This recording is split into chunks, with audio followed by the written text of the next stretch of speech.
The cleanup continues tonight after those severe storms whipped heavy rain and hail around northeast Ohio yesterday.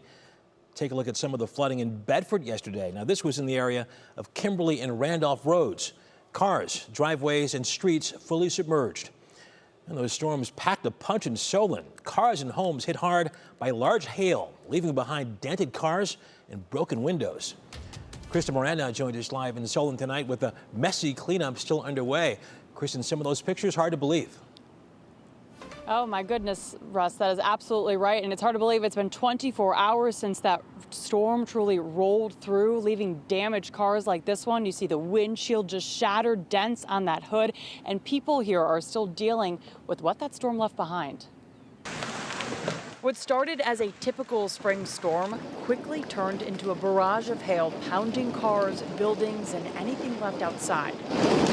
I start hitting the car a little bit, then they start getting louder and louder, and it starts to almost sound like, I would say, like gunshot-level sounds. Jacob Maher was stuck in a drive-through with no way out. At one point, since I couldn't reverse or go forward and I'm in a drive-through, I kind of accepted the fact that I'm just gonna have to go to my insurance about this. Like, I basically just ate it and just watched it happen. Within minutes, that hail grew larger and more damaging.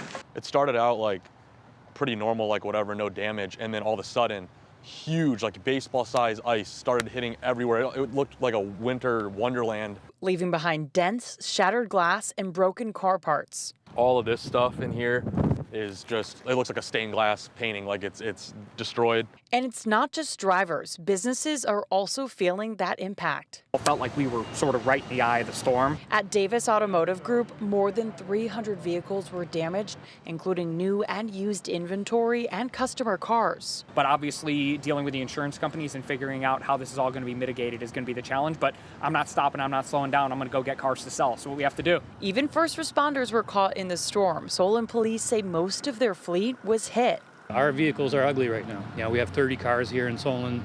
Some of them are unmarked, some of them are marked, but 20 out of the 30 are going to need repairs. But they're still responding to calls. Physically, you can drive them. We'll be able to respond. We're not going to be sacrificing any of our service or anything like that. And for many, the focus now is on cleanup and moving forward. But I'm just glad that this is a physical thing. You can replace it.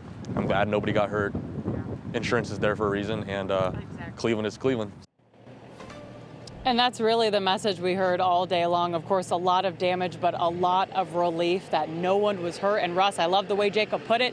Cleveland is Cleveland. Northeast Ohio is going to do its thing. You're going to get all 4 seasons in one day. Well said. All right, Kristen Moran in Solon, thank you. All right, let's get right to the chief, Betsy Klink.